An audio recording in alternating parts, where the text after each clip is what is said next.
تنہائی میں اللہ کا ذکر کرے اور اس کی آنکھیں بہہ پڑے. اس پر میں بات کر رہا تھا کہ اللہ کے خوف سے یا اللہ کی محبت سے رونا اس کی بہت بڑی فضیلت ہے.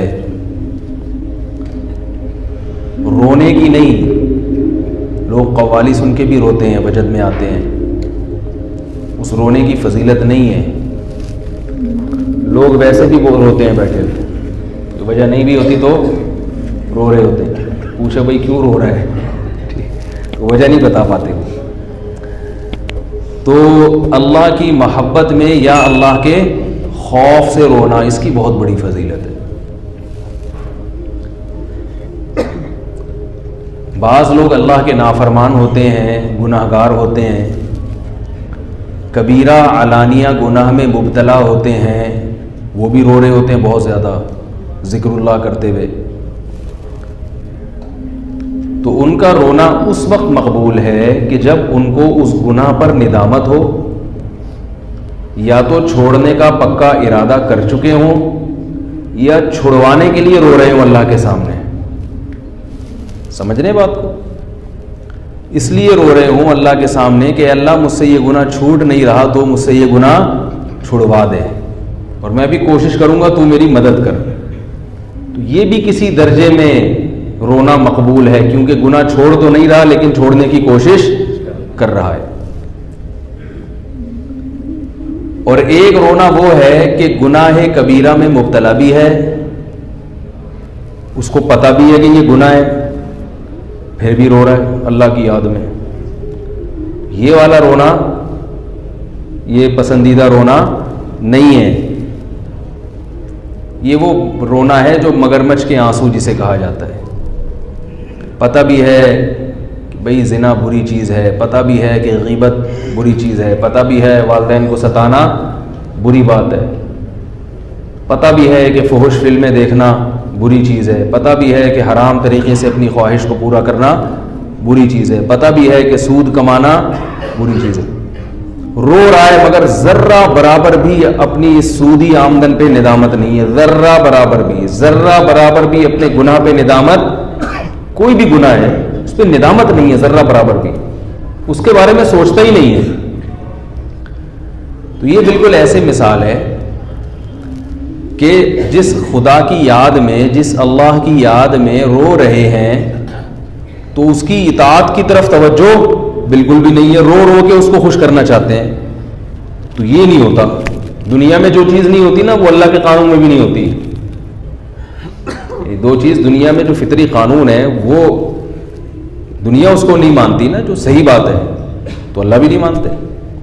میں مثال سے سمجھاتا ہوں. آپ کو اپنے والد سے بڑی محبت تھی، ابا کو دیکھتے ہی آپ ایک دم جذباتی ہو جاتے، میرے ابا، ہائے میرے ابا، اتنے پیار سے انہوں نے مجھے پالا. پھر ابا کو ذکر کرتے ہیں. ابا کا ذکر کا مطلب تعریف. ہم جیسے ذکر کرتے ہیں تو اللہ کی تعریف کرتے ہیں نا، سبحان اللہ، کیا پاک ہے، ہر عیب سے پاک ہے. الحمدللہ، تمام تعریفیں کس کے لیے ہیں؟ اللہ کے لیے. اللہ کے جو اسماء حسنی ہیں وہ بھی اللہ کی تعریف میں. رحمان بھی ہے، رحیم بھی ہے، مغفرت کرنے والا، غفار ہے، کریم ہے، بہت زیادہ مہربان، ستار ہے، بہت زیادہ گناہوں پہ پردہ ڈالنے والا، رؤوف ہے، بہت رحم دل اپنے بندوں پر، مہربان. تو آپ نے کیا کیا؟ آپ اپنے ابا کو خوش کرنے کے لیے ابا سے بڑے متاثر تھے، جذباتی ہو گئے، اور ابا سے کہتے ہیں ابا آپ کی مجھ پر بڑی رحمتیں ہیں، میں بچہ تھا، چھوٹا تھا، آپ نے مجھے اپنے سینے سے لگایا. اور یہ کہتے ہوئے پھوٹ پھوٹ کے رو پڑتے ہیں. آپ اتنی ایک دم جذباتی ہو جاتے ہیں نا، دل سے ابا کی تعریف ہو رہی ہے نا، دل سے. ابا کہتے ہیں ٹھیک ہے بیٹا، مجھے بڑی خوشی ہوئی آج، چلو دیر آئے درست آئے، رو رہا ہے میری یاد میں، ایسا کر تھوڑا سا پانی تو پلا دے، تھوڑا سا پانی تو پلا دے. کہتے ہیں ابا پانی کے لیے اٹھنا پڑتا ہے، چل کے جانا پڑے گا، ایک تو آپ کو ہر وقت یہ کر دو وہ کر دو، اس کے علاوہ کوئی کام ہی نہیں. لیکن میں جو بات کر رہا تھا ابا آپ ہیں بہت اچھے. پھر آنسو ٹپک رہے ہیں. ابا کہتا ہے بیٹا ایسا کر، کام بھی ابا ایسا کہہ رہے ہیں جو آپ کی استطاعت میں ہے. ایسا نہیں کہ ابا کہہ رہے ہیں جا کیٹو پہاڑ کو ادھر سے ادھر کر دے. بحر عرب کراچی میں مناسب نہیں ہے, اس کو ہونا چاہیے پنجاب میں, پنجاب لے جائے اس کو. ایسا کوئی حکم دے رہے ہو تو پھر تو بات ہے. حکم بھی ایسا دے رہے ہیں جو آپ پورا کر سکتے ہیں. ابا کہہ رہے ہیں کہ بیٹا بھائی بہن کی شادی ہونے والی ہے تیری, تیرا ذمہ بھی ہے تھوڑا سا خرچہ تو بھی کرے گا. ویسے تو میں سارا کر رہا ہوں لیکن مجھے ضرورت پڑی تو پیسے دے گا نا. آپ کہتے ہیں یہ تو نہیں ہو سکتا, یہ تو نہیں ہو سکتا. ویسے ابا آپ ہیں بہت اچھے, ابا آپ ہیں بہت اچھے. پھر پھوٹ پھوٹ کے پھر قوالی گاتے ابا کی یاد میں, میرے ابا ایسا ابا کہاں سے لبا. پنجابی میں لبا کہتے ہیں پایا. قوالی بھی گا رہے ہیں ابا کی یاد میں, رو رو کے پاگل ہو گئے. پھر جھومنا شروع کر دیا. جیسے وجد میں نہیں دیکھا ہوگا یوٹیوب پہ آپ نے, وہ کوئی نعت پڑھتے ہیں تو جھومنا شروع کر دیتے ہیں نبی کی یاد میں. تو ابا تھپڑ لگا کے بھگائے گا کہ نہیں بھگائے گا؟ ابا بولے گا اگر تو میری فرما برداری نہیں کرتا تو یہ ڈرامے تو نہ کرنا بھائی, کم از کم.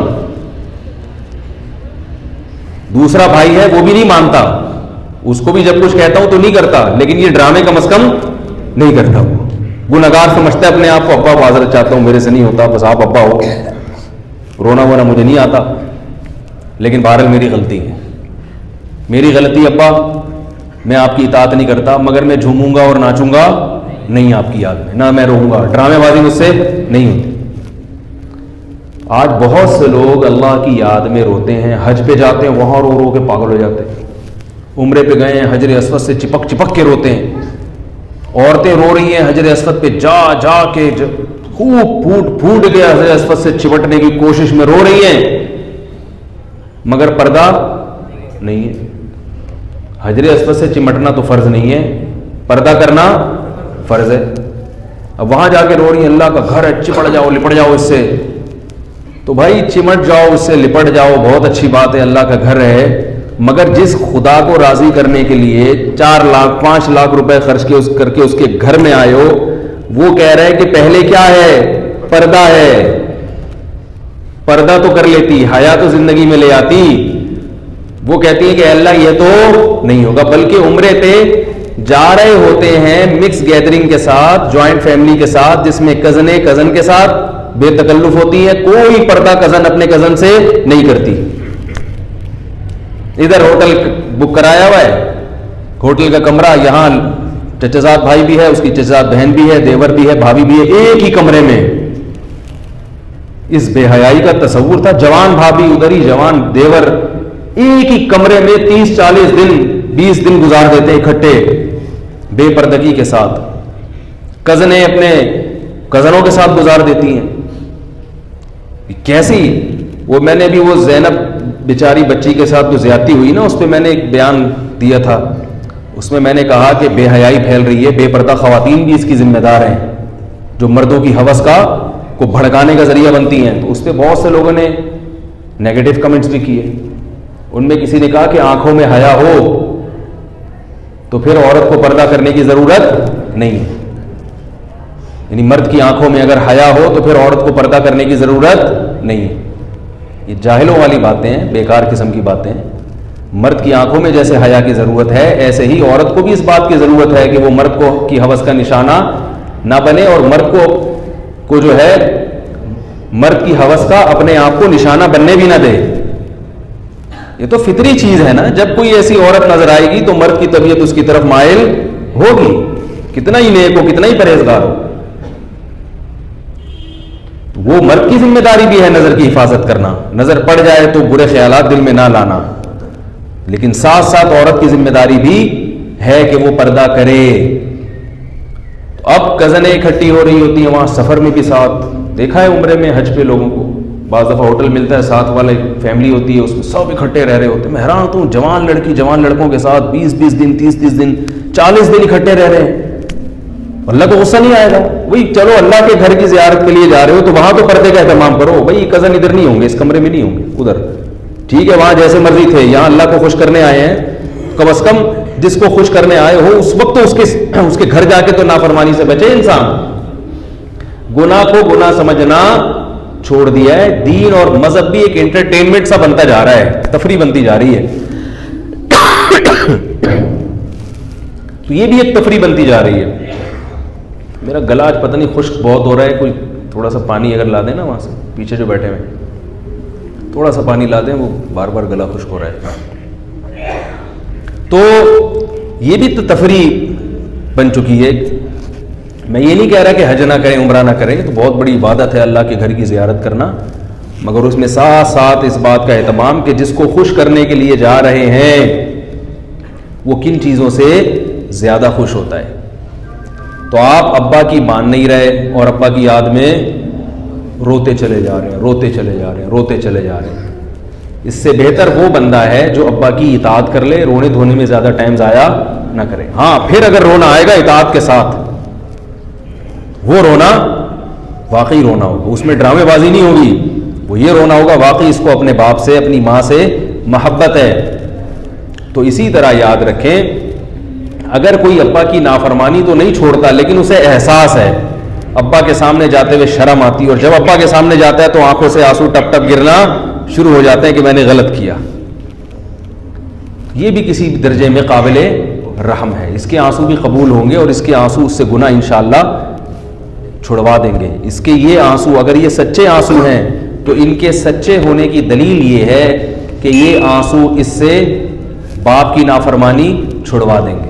تو اللہ کی محبت میں اگر کوئی رو رہا ہے, اللہ کو خوش کرنے کے لیے اگر کوئی رو رہا ہے, اس رونے کے سچے ہونے کی دلیل اور علامت یہ ہے کہ آہستہ آہستہ گناہوں سے نفرت پیدا ہو رہی ہے اس کے دل میں, اس کو گناہوں کا احساس ہو رہا ہے. پورے گناہ نہیں بھی چھوٹ رہے تو آہستہ آہستہ چھوٹنے کی طرف جا رہا ہے. اور اگر گناہ چھوڑنے کی طرف نہیں جا رہا, سارا دن روتا رہے, الٹا لٹک کے روتا رہے, قوالیوں میں ناچتا رہے, ادھر گرے ادھر گرے, بے ہوش ہو کے مر جائے, اللہ کو ایسے رونے کی کوئی ضرورت نہیں ہے. حضرت عمر رضی اللہ تعالی عنہ نے ایک پادری کو دیکھا جو اللہ کی عبادت کر کے سوکھ کے کانٹا بن چکا تھا, گال پچک گئے تھے اس کے. حضرت عمر اسے دیکھ کے رونے لگے. حضرت عمر اسے دیکھ کے, بولو نا بھائی, اگر آپ نہیں بولو گے تو میں آپ کو دیکھ کے رونے لگوں گا, بتا رہا ہوں. حضرت عمر اسے دیکھ کے رونے لگے. کسی نے پوچھا کیوں روتے ہیں؟ انہوں نے کہا اس کی حالت پہ ترس آ رہا ہے, اس کی حالت پر تعجب ہو رہا ہے کہ جزاک اللہ,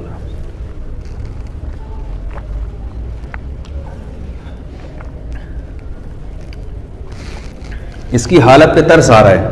ترس کیا آ رہا ہے کہ خدا کو راضی کرنے کے لیے اس نے دنیا چھوڑ دی, بیوی بچے چھوڑ دیے, جنگل میں چلا گیا اور اپنے آپ کو اتنا گھلا دیا, مگر جائے گا کہاں؟ جہنم کی آگ میں. کیوں؟ اللہ تو اس سے کم پہ راضی ہو گیا تھا. اللہ کہتا میرے پیغمبر پر ایمان لے آؤ اور جو وہ کہہ رہے ہیں ان کی اطاعت کر لو. وہ کرنے کے لیے تیار نہیں ہے, تحقیق کرنے کے لیے تیار نہیں ہے کہ تورات کو پڑھ کے دیکھ لے کہ اس میں محمد صلی اللہ علیہ وسلم کی کیا نشانیاں لکھی ہوئی ہیں. سچا نبی آ چکا ہے اور خود عیسائیوں کے علماء گواہی دے رہے ہیں, جو سمجھدار علماء تھے وہ گواہی دے رہے ہیں. وشاہد شاہد من بنی اسرائیل, یہودیوں کے علماء گواہی دے رہے ہیں کہ وہی پیغمبر ہے جس کی تورات میں نشانیاں ملتی ہیں, اور مسلمان بھی ہو رہے ہیں. اولم تکن لہم آیۃ ان یعلمہ علماء بنی اسرائیل, اللہ فرماتے ہیں کیا تمہارے لیے اس میں نشانی نہیں ہے کہ بنی اسرائیل کے علماء محمد صلی اللہ علیہ وسلم پر ایمان لا رہے ہیں.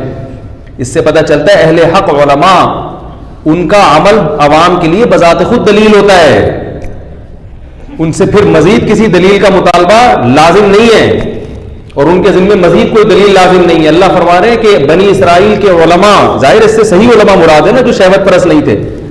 فرمائے بنی اسرائیل کے علماء محمد پر ایمان لا رہے ہیں صلی اللہ علیہ وسلم, تو کیا بنی اسرائیل کی عوام کے لیے یہ دلیل کافی نہیں ہے کہ تمہارے اہل حق علماء گواہی دے رہے کہ یہ اللہ کے نبی ہیں؟ تو حضرت عمر رضی اللہ تعالیٰ عنہ نے فرمایا کہ جائے گا کہاں؟ جہنم کی آگ میں. روتا رہے, سارا جسم گھلا دیا اس نے, فائدہ نہیں ہے کچھ.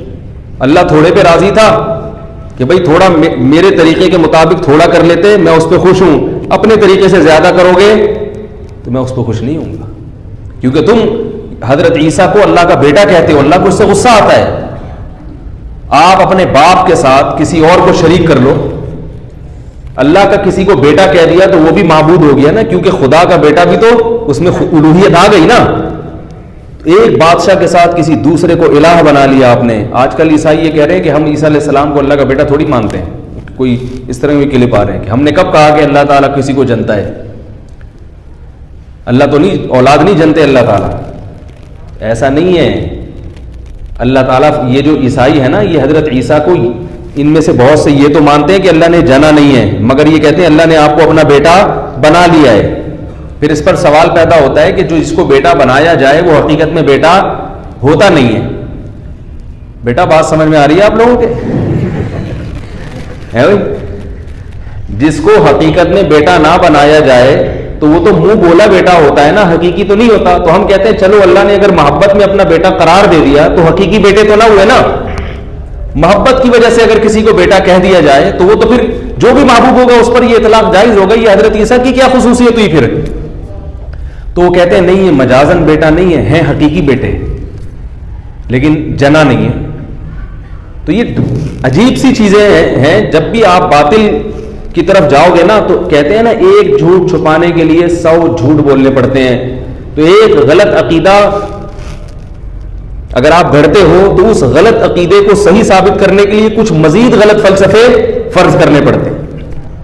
بھائی بیٹا بنا لیا اس معنی میں کہ محبت سے اس کو, ان کو بیٹا کہا, یا ان سے جیسے بیٹوں سے اچھا سلوک ہوتا ہے تو اللہ نے ان سے بھی اچھا سلوک کیا, تو اس کے تو ہم بھی قائل ہیں. اللہ پیغمبروں سے اچھا سلوک کرتے ہیں.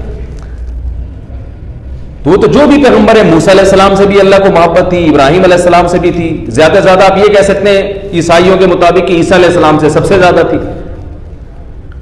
وہی کہتے ہیں نہیں نہیں, بیٹا بنایا اس معنی میں نہیں ہے کہ مجازی بیٹے ہیں حقیقی. اللہ معاذ اللہ حقیقی باپ ہے اور عیسیٰ ابن مریم حقیقی بیٹے ہیں, مگر اللہ نے جنا نہیں ہے. تو بھائی حقیقی بیٹا تو وہی ہوتا ہے جس کو باپ, بیٹے کی ڈیفینیشن کیا ہے؟ آپ کسی کو لے کے آئے, یہ بچہ آ گیا, یہ زید نام ہے اس کا, آپ بولیں کہ بھائی یہ میرا بیٹا ہے, کہ آپ کے یہاں پیدا ہوا ہے, آپ نے جنا نہیں, میں نے جنا نہیں ہے. کہاں سے لیا؟ بھائی یہ پڑوسیوں کا تھا تو میں نے اپنا بنا لیا اس کو. تو مطلب پڑوسیوں کا ہوا نا, یہ نہیں ہے پڑوسیوں کا نہیں ہے, یہ میرا ہی. تو اچھا یعنی آپ محبت کے جوش میں گویا کہ اپنا قرار دے رہے ہیں, حقیقت میں نہیں ہے. نہیں, حقیقی میں میرا ہے. تو ابھی پھر پڑوسیوں سے کیوں لے کر آیا بھائی؟ تو جب تیرا ہے وہاں کیا کر رہا تھا یہ بھائی؟ تو پڑوسیوں سے کیوں لے کر آیا اس کو جب یہ تمہارا ہے تو وہاں کیا کر رہا تھا یہ؟ کہہ رہے اصل میں یہ ہے تو انہی کا,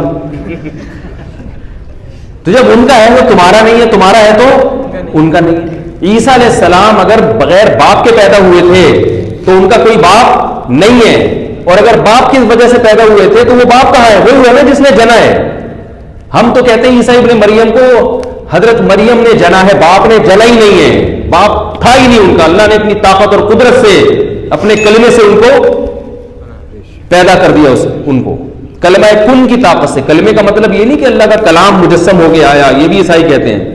کلمے کا مطلب اللہ کے کلمہ کن کی طاقت کے, ہو جا تو وہ ہو گئے. اس کلمہ کن کی طاقت سے اللہ نے ان کو پیدا کیا. رہا یہ مسئلہ کہ یہ کیوں پیدا ہو گئے بھائی, بغیر باپ کے پیسے پیدا ہو گئے, یہ تو ہو ہی نہیں سکتا, اس کا مطلب اللہ ہی باپ ہے. تو اس کا اللہ نے بڑے آرام سے جواب دے دیا, بہت آسان, آرام سے نہیں یعنی آسان جواب دے دیا قرآن میں. فرمایا ان مثل عیسیٰ عند اللہ کمثل آدم, عیسیٰ کی مثال اللہ کے ہاں ایسے جیسے آدم کی مثال. عیسیٰ کی تو ماں تھی, آدم کی تو نہ ماں نہ باپ. تو جو خدا باپ اور ماں کے بغیر پیدا کر سکتا ہے وہ صرف ماں کے ذریعے نہیں پیدا کر سکتا. کتنا آسان جواب دے دیا. وہ پادری جا کے نبی سے پوچھتا کہ میرا نظریہ ہے عیسیٰ اللہ کے بیٹے ہیں, آپ کے پاس اس کے خلاف کیا دلیل ہے؟ آپ صلی اللہ علیہ وسلم یہ آیت پیش کر دیتے, پادری سمجھ جاتا کہ میں اب تک کس میں ہوں؟ گمراہی میں ہوں. اور اس کے علاوہ بھی نشانی ہے, صرف یہی تھوڑی ہے, خود قرآن بڑی نشانی ہے. جب یہی نجاشی تھا عیسائی بادشاہ, یہ بھی عیسائی تھا اور عیسائیوں کا بادشاہ تھا. بادشاہ جب کہیں مذہبی حکومت ہوتی ہے تو بادشاہ اپنے دین پر اور زیادہ مضبوط ہوتا ہے, کیونکہ اس کو پتا ہوتا ہے اگر میں اپنے دین سے ہٹا تو میری پوری عوام باغی ہو جائے گی. بادشاہ تو اور مضبوط ہوتا ہے اپنے دین پر, کیونکہ بادشاہ کے لیے ریورس گیئر مشکل ہے, پبلک نہیں چھوڑتی اس کو. پہلے عیسائی ریاستیں ہوا کرتی تھی, مذہبی حکومتیں ہوا کرتی ہے, تو سیکولر لبرل حکومتیں, ایسا نہیں تھا. پہلے تو مذہبی حکومتیں ہوتی تھی. یہی نجاشی تھا، عیسائی تھا، مذہبی تھا، عیسائی مذہب کے بہت مضبوط بادشاہ تھا. جب اس نے حضرت جعفر طیار کو بلایا تفتیش کے لیے کہ میں پہلے تحقیق تو کر لوں کہ جو نبی آیا ہے وہ جھوٹا ہے یا سچا ہے، اس نے حضرت جعفر طیار کو بلایا، بھائی ادھر آؤ.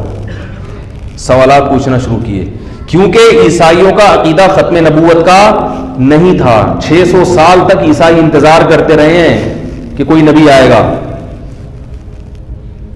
مانتے تھے کوئی نبی آئے گا. اسی لیے نجاشی نے حضرت جعفر طیار کو بلایا.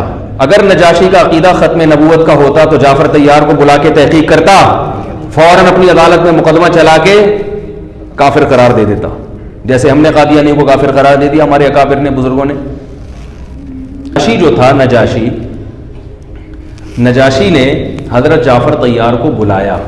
دیکھوں تفتیش تو کروں کہ ان کی قوم نے ان کو نکالا ہے اور یہ ہمارے پاس پناہ لے کے آئے ہیں، تو میں تفتیش تو کروں کہ میں جن لوگوں کو پناہ دے رہا ہوں وہ اپنے قوم کے باغی ہیں، اپنے باپ دادا کے دین کو چھوڑ کر بھاگے ہوئے ہیں، تو میں ان کو لٹکا دوں گا، ماروں گا، ان کو واپس کر دوں گا. اور اگر یہ حق پر ہیں، جس نبی کی نبوت پر ایمان لا رہے ہیں وہ سچا ہے، تو پھر میں اس کی مخالفت، کیونکہ نبی کس کا سفیر ہوتا ہے؟ اللہ کا. اب اگر نجاشی وہاں یہ تفتیش کرنے کی بغیر بیٹھ کے رونا دھونا شروع کر دیتا، حضرت جعفر طیار کو بلاتا، بولتا تفتیش رہی بعد میں ہوتی رہے گی، تم لوگ یہاں بیٹھو، مہمان کا اکرام ہے، کھاؤ پیو، میں رو رہا ہوں بیٹھ کے اللہ کی یاد میں تھوڑی دیر کے لیے. میرا روزانہ اتنے بج کے اتنے منٹ پر کس کا معمول ہے؟ رونے کا معمول ہے. تہجد پڑھتا ہوں، اس میں گڑ گڑا کے روتا ہوں. اور پھر قوالی ہوگی یہاں پہ، اس میں بڑے ہمارے ایک ہیں سلسلہ عالیہ چشتیہ نقشبندیہ شاذلیہ کے، وہ بہت، ویسے یہ چشتیہ قادریہ جو اصل سلسلے یہ قوالی نہیں کرتے، پہلے بتا دوں. ہر آدمی نے اپنے آپ کو چشتی قادری بنایا ہوا ہے، ٹھیک ہے. تو وہ آ رہے ہیں وہاں سے، تو وہ بھی قوالی کی محفل ہوگی، بیٹھنا بیٹھو ورنہ پتلی گلی سے نکلو. پھر روتا اللہ کی یاد میں، تو پاگل ہوتا نا، بیوقوف. ارے بھائی، جس اللہ کو خوش کرنے کے لیے تو روتا ہے، کسی شخص نے دعویٰ کیا ہے کہ میں اس اللہ کا سفیر ہوں. اب اگر وہ سچا ہے تو آپ نے اس کے بارے میں اگر تفتیش نہیں کی تو اس کا مطلب اللہ کا پیغام کوئی لے کر آیا اور آپ نے اس کی طرف کان دھرا ہی نہیں. تو یہ جو بادشاہ رویا ہے سارے کام کاج چھوڑ کر، اور اس کو یقین ہو گیا کہ محمد صلی اللہ علیہ وسلم کیا ہے؟ سچے نبی ہیں، فوراً ایمان لے آیا. اور نجاشی کے علاوہ بھی لوگ ایمان لائے. قرآن کی آیتیں ایسے لوگوں کے بارے میں نازل ہوئیں، وَإِذَا سَمِعُوا مَا أُنزِلَ إِلَى الرَّسُولِ تَرَىٰ أَعْيُنَهُمْ تَفِيضُ مِنَ الدَّمْعِ.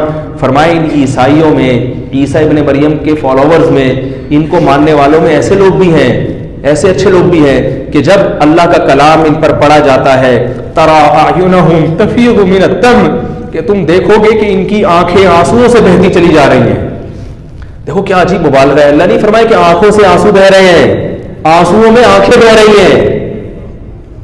نہیں یاری بات. ایک ہوتا ہے آنکھوں سے آنسو جاری ہونا، ایک ان آنسوؤں میں آنکھوں کا بہ جانا. یعنی یہ بلاغت ہے قرآن کی کہ اتنا روتے ہیں، اتنا روتے ہیں. کیونکہ ایسا اس لیے اتنا روتے ہیں کہ جیسے کوئی حق کی تلاش میں حیران سرگردان پھر رہا ہو اپنی کسی محبوب ترین چیز کی تلاش میں، اور اچانک اس کو وہ محبوب چیز سامنے مل جائے تو خوشی میں کتنا روئے گا. کوئی محبوب بچھڑ گیا آپ کے اور آپ پریشان اس کو تلاش، باپ سے بیٹا بچھڑ گیا، ماں کا بچہ بچھڑ گیا، اور وہ بیچاری پاگلوں کی طرح گلی محلے میں دوڑ رہی ہے میرا بچہ، اور 3-4 دن کے بعد جب اس کا بچہ ملے گا تو اس کی کیا کیفیت ہوگی. فرمائی ان عیسائیوں میں ایسے لوگ بھی ہیں جو حق کی تلاش میں ایسے بھاگتے ہیں کہ جیسے ماں اپنے بچے کے لیے تڑپتی ہے، اور جب ان کو حق مل جاتا ہے کہ یہ وہی مذہب ہے، وہی محمد صلی اللہ علیہ وسلم جس کی عیسیٰ ابن مریم نے گواہی دی تھی، اور ان کی تعلیمات میں اور عیسیٰ ابن مریم کی تعلیمات میں کوئی فرق نہیں ہے، ایک ہی تعلیمات ہیں. تو اللہ فرماتے ہیں کہ تفیض اعینہم من الدمع، تری اعینہم تفیض من الدم، تم دیکھو گے کہ ان کی آنکھیں آنسوؤں میں بہتی چلی جا رہی ہیں. مما عرفوا من الحق، اس لیے کہ حق کو پہچان لیتے ہیں جس حق کی ان کو تلاش تھی. یقولون ربنا، اور فوراً دعا کرتے ہیں ہمارے رب، آمنا بما انزلت، جو تو نے کلام نازل کیا ہم اس پر ایمان لائے. تو بھائی یہ والا رونا کیسا ہے؟ یہ وہ رونا ہے جس میں اللہ کے عرش کا، بولو نا یار، سایہ ملے. تو اس لیے جب رونا آئے نا تو فوراً اپنے گریبان میں جھانک لیا کریں کہ کس بات پہ ہم رو رہے ہیں, اپنی ندامت پہ رو رہے ہیں. حق تلاش مل گیا تاکہ اب اس حق کو ہم فالو کریں. نجاشی کو حق ملا تو فالو بھی کیا نا اس نے, ایمان لے آیا. اور اتنا بڑا مقام, پھر آپ صلی اللہ علیہ وسلم کے لیے اس نے ہدایہ بھیجے, ایک باندی بھیجی اس نے آپ صلی اللہ علیہ وسلم کے لیے, اور آپ صلی اللہ علیہ وسلم کے لیے تحفے بھیجے اس نے, اور آپ صلی اللہ علیہ وسلم نے بھی اس کو کتنی عزت دی. واحد شخص نجاشی جس کی نبی صلی اللہ علیہ وسلم نے غائبانہ نماز جنازہ پڑھائی. اس لیے ہم کہتے ہیں کہ غائبانہ نماز جنازہ جائز نہیں ہے, یہ صرف نجاشی کی خصوصیت تھی. نبی نے جعفر طیار کی غائبانہ نماز جنازہ بولو بھائی نہیں پڑھائی, عبداللہ ابن رواحہ کی نہیں پڑھائی, اور ہمارے یہاں کوئی بھی تھوڑا سا مشہور آدمی مر جائے پوری دنیا میں غائبانہ نماز جنازہ شروع ہو جاتی ہے. تو میری رائے میں, ہمارے فقہائے حنفیہ کی رائے میں یہ چیز قرآن و سنت کے مطابق نہیں ہے. بہرحال یہ مسئلہ اختلافی ہے, اور اختلافی مسائل میں تشدد جائز نہیں ہے. کوئی اگر پڑھتا ہے تو وہ ٹھیک ہے, وہ اپنے حساب سے چل سکتا ہے, لیکن ہمارے جو فقہ حنفی ہے اس میں غائبانہ نماز جنازہ کے ناجائز ہونے کی یہی دلیل ہے کہ اتنے سارے مواقع آئے مگر صحابہ نے کسی کی غائبانہ نماز جنازہ نہیں پڑھی. ایک روایت ایک اور صحابیہ کی نماز جنازہ غائبانہ پڑھی گئی ہے, اس کی مجھے پوری طرح تحقیق نہیں ہے, لیکن بہرحال وہ بھی نبی کی خصوصیت. صحابہ میں سے کسی نے کسی کی غائبانہ نماز جنازہ نہیں پڑھی. اگر یہ سنت عمل ہوتا تو سب سے پہلے کون کرتا؟ صحابہ اس پر عمل کرتے. تو اس لیے جو ہے کیا نام ہے, اپنے گناہوں کو یاد کر کے اللہ کے سامنے رونا, اور گناہوں سے توبہ کے لیے اللہ کے سامنے رونا, حق کی تلاش میں اللہ کے لیے رونا, یہ رونا پسندیدہ ہے. اور اگر کسی کو رونا نہیں آتا دعا میں, تو آپ صلی اللہ علیہ وسلم نے کیا فرمایا, رونے جیسی صورت بنا لے, تو وہ بھی اللہ کو قبول ہے. اصل چیز کیا ہے؟ عمل. باقی اس حدیث کی تشریح ابھی باقی ہے. میں بات لے کے چلتا ہوں کہ چھوٹی سی بات ہوتی ہے, اس کو سمجھانے میں 1-1.5 گھنٹہ خرچ ہو جاتا ہے. اگلے ہفتے پھر یہی چلے گا, کیونکہ ابھی اس میں بہت ساری چیزیں باقی ہیں, چلیں گے اگلے دفعہ. سمجھ رہے ہو بات کو؟ باقی اگلے ہفتے تھوڑا ٹائم کم لوں گا میں, کیونکہ وقت بہت زیادہ کھینچ لیا ہے. تو بعض لوگ پھر بھاگ جاتے ہیں, کہتے ہیں یار یہ تو بہت زیادہ ٹائم لیتے ہیں. تو ٹائم جب لے رہے ہیں تو دے بھی رہے ہیں, سمجھ رہے ہیں, اس کو بھی سوچ لیا کریں تھوڑا سا. اللہ تعالیٰ ہم سب کو سمجھنے کی, عمل کرنے کی توفیق عطا فرمائیے. سوالات کی پرچیاں پھر اگلے ہفتے دیں. سبحانک اللہم و بحمدک, نشہد ان لا الہ الا انت, نستغفرک و نتوب الیک.